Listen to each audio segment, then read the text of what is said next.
क्या आपने कभी सोचा है कि पैसा कमाने से ज्यादा उसे समझने की कला आपकी जिंदगी को कैसे बदल सकती है?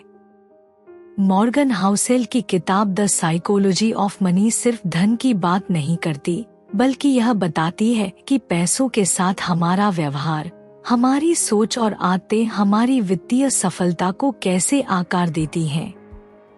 यह किताब एक गाइड है जो आपको पैसे के प्रति सही मानसिकता विकसित करने में मदद करती है। इस सारांश में हम हर चैप्टर को आसानी से समझाएंगे और प्रैक्टिकल उदाहरण देंगे ताकि आप आज से ही अपने वित्तीय जीवन को बेहतर बना सकें। तो तैयार हैं पैसे की साइकोलॉजी को अनलॉक करने के लिए? चलिए शुरू करते हैं। चैप्टर 1, कोई भी पागल नहीं है। सारांश, हर व्यक्ति का पैसे के प्रति व्यवहार उनके अनुभवों और परिस्थितियों से आकार लेता है। जो आपको तर्कसंगत लगता है वह किसी और के लिए पागलपन हो सकता है। प्रैक्टिकल उदाहरण, अगर आपका दोस्त शेयर बाजार में जोखिम लेता है और आप एफडी में निवेश करते हैं, तो दोनों के निर्णय उनके अनुभवों पर आधारित हैं। इम्प्लीमेंटेशन, अपने वित्तीय निर्णयों को दूसरों से तुलना करने के बजाय अपनी जरूरतों और जोखिम सहन शक्ति के आधार पर फैसले लें। चैप्टर 2, भाग्य और जोखिम। सारांश, सफलता में भाग्य और जोखिम की बड़ी भूमिका होती है। हर सफल व्यक्ति की कहानी में मेहनत के साथ साथ किस्मत भी होती है।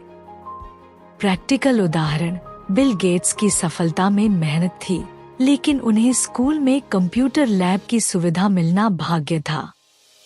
इम्प्लीमेंटेशन, जोखिम को कम करने के लिए अपने निवेश को डाइवर्सिफाई करें, जैसे म्यूचुअल फंड में निवेश करें। चैप्टर 3, कभी काफी नहीं। सारांश, लोग हमेशा और ज्यादा चाहते हैं, जिससे वे कभी संतुष्ट नहीं होते। संतुष्टि ही असली धन है। प्रैक्टिकल उदाहरण, अगर आप 50 लाख की नौकरी के बाद 1 करोड़ चाहते हैं, तो संतुष्टि की कमी आपको तनाव देगी। इम्प्लीमेंटेशन, हर महीने अपनी आय का 10% बचाएं और जो आपके पास है उसके लिए आभार प्रकट करें। चैप्टर 4, चक्रवृद्धि की ताकत। सारांश, धन बढ़ाने में चक्रवृद्धि, कंपाउंडिंग, सबसे शक्तिशाली हथियार है। समय और धैर्य इसके लिए जरूरी है।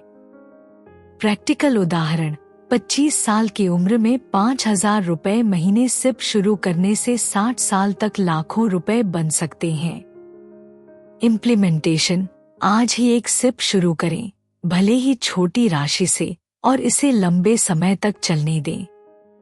चैप्टर 5, अमीर बनना बनाम अमीर रहना। सारांश, अमीर बनना आसान हो सकता है, लेकिन अमीर रहना कठिन है। इसके लिए अनुशासन और सादगी चाहिए। प्रैक्टिकल उदाहरण, कई लॉटरी विजेता जल्दी ही कंगाल हो जाते हैं क्योंकि वे खर्च नियंत्रित नहीं करते। इम्प्लीमेंटेशन, अपनी आय का 50-30-20 नियम अपनाएं।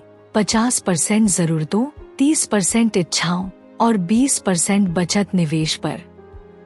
Chapter 6, tells you win. सारांश, निवेश में कुछ बड़े दाव ही सबसे ज्यादा रिटर्न देते हैं। सारी सफलता कुछ ही निर्णयों पर निर्भर करती है। प्रैक्टिकल उदाहरण, अगर आपने 10 साल पहले अमेज़न के शेयर में निवेश किया होता, तो वह एक निर्णय आपको अमीर बना सकता था। इम्प्लीमेंटेशन, कुछ अच्छी कंपनियों या फंड्स में लंबे समय के लिए निवेश करें, लेकिन जोखिम को डाइवर्सिफाई करें। चैप्टर 7, स्वतंत्रता। सारांश, असली धन वह है जो आपको अपनी जिंदगी पर नियंत्रण दे। पैसा स्वतंत्रता के लिए है, न कि दिखावे के लिए। प्रैक्टिकल उदाहरण, अगर आप 10 लाख बचाते हैं, तो आप नौकरी छोड़कर अपने सपनों का पीछा कर सकते हैं। इम्प्लीमेंटेशन, एक इमरजेंसी फंड बनाएं, 6 महीने के खर्च के बराबर, ताकि आपको वित्तीय स्वतंत्रता मिले। Chapter 8 man in the car paradox. सारांश, लोग पैसे को दिखावे के लिए खर्च करते हैं ताकि दूसरों को प्रभावित करें, लेकिन यह खुशी नहीं देता। प्रैक्टिकल उदाहरण, महंगी कार खरीदने से दूसरों का ध्यान तो मिलता है, लेकिन वह स्थायी खुशी नहीं देता। इम्प्लीमेंटेशन, दिखावे के बजाय अनुभवों जैसे यात्रा, सीखना पर खर्च करें। चैप्टर 9 धन का असली मूल्य। सारांश, धन का मूल्य चीजें खरीदने में नहीं, बल्कि समय और विकल्प देने में है। प्रैक्टिकल उदाहरण, अगर आपकी बचत आपको नौकरी छोड़कर 6 महीने आराम करने की आजादी दे, तो यह असली धन है। इम्प्लीमेंटेशन, हर महीने अपनी आय का एक हिस्सा ऐसी बचत में डालें जो आपको भविष्य में समय दे। चैप्टर 10 बचत का मनोविज्ञान। सारांश, बचत का सबसे बड़ा कारण यह है कि यह आपको भविष्य की अनिश्चितता से बचाता है। प्रैक्टिकल उदाहरण, अगर आपकी नौकरी चली जाए तो 6 महीने की बचत आपको तनाव मुक्त रखेगी। इम्प्लीमेंटेशन, हर महीने अपनी आय का कम से कम 10% बचत में डालें, चाहे कितना भी कम हो। चैप्टर 11 उचित बनाम तर्कसंगत। सारांश, वित्तीय निर्णय हमेशा तर्कसंगत नहीं होते, लेकिन वे आपके लिए उचित हो सकते हैं। प्रैक्टिकल उदाहरण, अगर आप शेयर बाजार से डरते हैं तो एफडी में निवेश करना आपके लिए उचित है। इम्प्लीमेंटेशन, अपने जोखिम सहन शक्ति को समझें और उसी के हिसाब से निवेश चुनें। चैप्टर 12 आश्चर्य का इतिहास। सारांश, भविष्य की भविष्यवाणी करना मुश्किल है, इसलिए अनिश्चितता के लिए तैयार रहें। प्रैक्टिकल उदाहरण, 2008 की मंदी की किसी ने भविष्यवाणी नहीं की थी, लेकिन जिनके पास बचत थी वे बचे। इम्प्लीमेंटेशन, हमेशा एक इमरजेंसी फंड रखें और निवेश को डाइवर्सिफाई करें। चैप्टर 13 गलती का मार्जिन। सारांश, वित्तीय सफलता के लिए गलतियों का मार्जिन रखना जरूरी है। ज्यादा जोखिम से बचें। प्रैक्टिकल उदाहरण, अगर आप सारा पैसा एक शेयर में लगाते हैं और वह क्रैश हो जाए तो आप बर्बाद हो सकते हैं। इम्प्लीमेंटेशन, अपनी आय का 20% से ज्यादा एक जगह निवेश न करें। चैप्टर 14 आप बदल जाएंगे। सारांश, आपकी वित्तीय प्राथमिकताएं समय के साथ बदलती हैं। लचीले रहें। प्रैक्टिकल उदाहरण, 20 की उम्र में आप कार चाहते हैं, लेकिन 40 में बच्चों की पढ़ाई प्राथमिकता हो सकती है। इम्प्लीमेंटेशन, हर साल अपने वित्तीय लक्ष्य की समीक्षा करें और जरूरत के हिसाब से बदलाव करें। चैप्टर 15 कुछ भी मुफ्त नहीं है। सारांश, हर चीज की कीमत होती है, पैसा, समय या तनाव। सही कीमत चुनें। प्रैक्टिकल उदाहरण, सस्ता घर लेना अच्छा लग सकता है, लेकिन उसका मेंटेनेंस तनाव दे सकता है। इम्प्लीमेंटेशन, कोई भी बड़ा खर्च करने से पहले उसकी पूरी कीमत, पैसे और मानसिक का आकलन करें। चैप्टर 16 आप और मैं। सारांश, हर व्यक्ति का वित्तीय निर्णय अलग होता है। दूसरों की नकल न करें। प्रैक्टिकल उदाहरण, आपका दोस्त क्रिप्टो में निवेश करता है, लेकिन अगर आपको समझ नहीं तो उसकी नकल न करें। इम्प्लीमेंटेशन, केवल वही निवेश करें जिसे आप समझते हैं। चैप्टर 17 धन का प्रलोभन। सारांश, धन का दिखावा आपको गलत रास्ते पर ले जा सकता है। सादगी अपनाएं। प्रैक्टिकल उदाहरण, महंगी घड़ी खरीदने से आपका स्टेटस बढ़ सकता है, लेकिन बचत कम हो सकती है।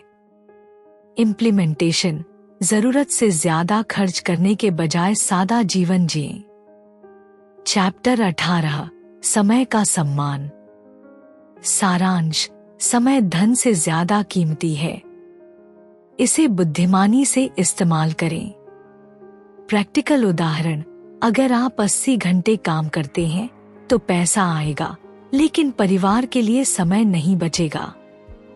इम्प्लीमेंटेशन, वर्क लाइफ बैलेंस बनाएं और समय बचाने वाली आदतें अपनाएं, जैसे ऑटोमेटेड निवेश। चैप्टर 19, निष्कर्ष, धन का मनोविज्ञान। सारांश, धन सिर्फ गणित नहीं, बल्कि भावनाओं, व्यवहार और सोच का खेल है। इसे समझकर आप बेहतर निर्णय ले सकते हैं। प्रैक्टिकल उदाहरण, बजट बनाना गणित है, लेकिन उसे फॉलो करना आपके अनुशासन पर निर्भर करता है। इम्प्लीमेंटेशन, हर महीने अपने खर्च और निवेश की समीक्षा करें और भावनात्मक निर्णयों से बचें। निष्कर्ष, द साइकोलॉजी ऑफ मनी हमें सिखाती है कि पैसा सिर्फ नंबर नहीं, बल्कि हमारी सोच और व्यवहार का परिणाम है। छोटे छोटे कदम जैसे बचत, डाइवर्सिफिकेशन और सादगी आपको वित्तीय स्वतंत्रता की ओर ले जा सकते हैं। आज से शुरू करें और अपने पैसे की साइकोलॉजी को समझें। अगर यह सारांश आपको पसंद आया और आप अपने वित्तीय जीवन को बेहतर बनाना चाहते हैं, आज से एक छोटा कदम उठाएं, जैसे 500 रुपए की सिप शुरू करें, और कृपया हमारे चैनल को लाइक और सब्सक्राइब करें। बेल आइकन दबाएं ताकि आपको हर नए वीडियो की अपडेट मिले। कमेंट में बताएं कि आप कौन सा वित्तीय कदम आज से शुरू करने जा रहे हैं।